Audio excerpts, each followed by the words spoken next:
Dear students, ये angle ही आपको इसमें भी दिया हुआ है कोन के प्रॉब्लम में, बट आप इसमें ध्यान से देखोगे तो आपको वाई एक्सिस मेंशन है। अगर हम लोग क्वेश्चन देखें एग्ज़ाम में कैसा आता है, तो आप देखोगे एग्ज़ाम में कैसा आता है।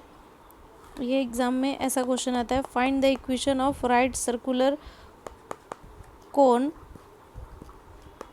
With vertex its origin, and आपको यहाँ पे वाई एक्सिस गिवन मिलेगा। देखो 7B, क्वेश्चन नंबर 7B, जब आप ध्यान से देखोगे तो आपको दिखेगा कि इसमें आपको सेमी वर्टिकल एंगल 30 है और यहाँ पे कोई लाइन का इक्वेशन नहीं दिया है। 7B, okay 7B। सो मैंने ये 7B जो है आप लोगों के लिए टाइप करके रखा है ना। तो ये 7B है, तो इसमें सिर्फ वाई एक्सिस मेंशन है। तो वाई एक्सिस है, इसका मतलब हमारी लाइन की इक्वेशन क्या हो जाएगी, x/0, y/1 एंड z/0। तो y एक्सिस बोला है तो आपको y पे ही हम लोगों को डिवाइडेड बाय 1 लिखना है, ओके, बाकी को 0 कर देना है। तो ऐसा हो जाने पर आपका और इजी हो जाता है। प्रॉब्लम में 30 डिग्री लिखा था, बट मैंने आपको यहाँ पे 45 डिग्री लिया है, ओके। तो जब आपका एंगल 45 है तो आप डायरेक्टली क्या लिखोगे यहाँ पे, जैसे मैंने बताया था एग्जाम्पल में, तो cos 45, ओके।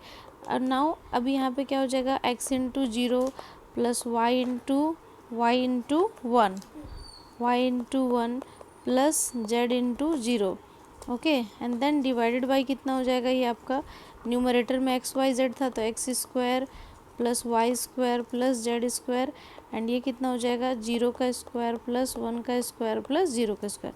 तो cos 45 कितना होता है, 1/√2, ओके।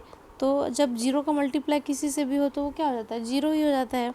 तो यहाँ पे सिंपल कितना आ गया y, और यहाँ पे ये हमारे को कितना है x square plus y square plus z square, और ये तो 0 है और ये भी 0 है, तो ये कितना आ जाएगा 1।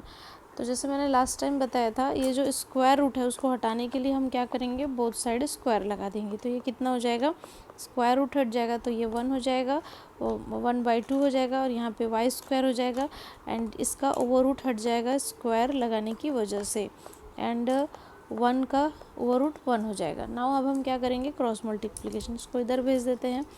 तो ये क्या हो जाएगा, x square plus y square plus z square, 1 का मल्टीप्लिकेशन किसी से भी हो वो तो वही रहेगा, एंड ये कितना हो जाएगा 2y स्क्वायर।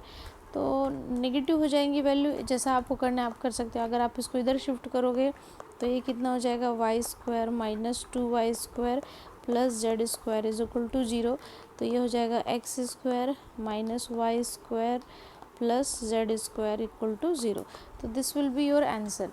तो आपको बस ध्यान इसमें रखना है कि अगर y एक्सिस लिखा है तो मैंने y डिवाइड बाय 1 लिखना है, रिमेनिंग को मुझे क्या करना है, 0 करना है। इसी तरीके से में भी पॉसिबल आपको एग्जाम में z एक्सिस भी आ सकता है, तो आप z एक्सिस के लिए क्या लिखोगे, x/0, y/0 and z/1। Similarly for x axis, okay, that's all.